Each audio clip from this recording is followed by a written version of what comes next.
Indicators such as phenolphthalein are usually weak acids or bases that change color significantly when the pH of the solution becomes approximately equal to the indicator's pKa.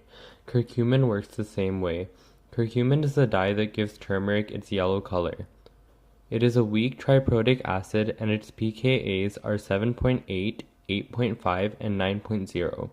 When the pH of the solution reaches around 7.8, which is the first pKa of curcumin, the deprotonated form of curcumin dominates and the curcumin turns red.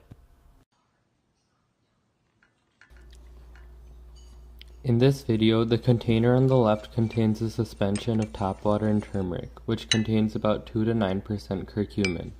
This mixture is slightly acidic due to the slight acidity of both tap water and curcumin. Sodium bicarbonate, which is a base, is being added to the suspension. As the sodium bicarbonate is added, the color of the suspension becomes darker, and eventually it becomes tinted red. This is because the solution's pH is approaching 7.8, which is the pH of the first pKa of curcumin.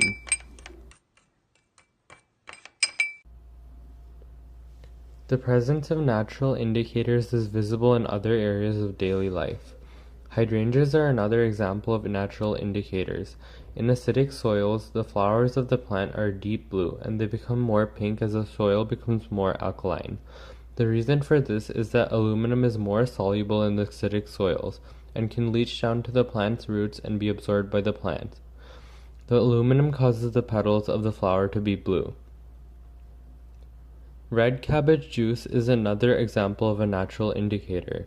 It contains the pigment flavin, which is a form of anthocyanin. Flavin changes color gradually as pH increases or decreases. Although it would not be useful in a titration because it changes color gradually, it is useful because it can be found in a wide range of colors, and therefore it can indicate approximately what pH the solution is.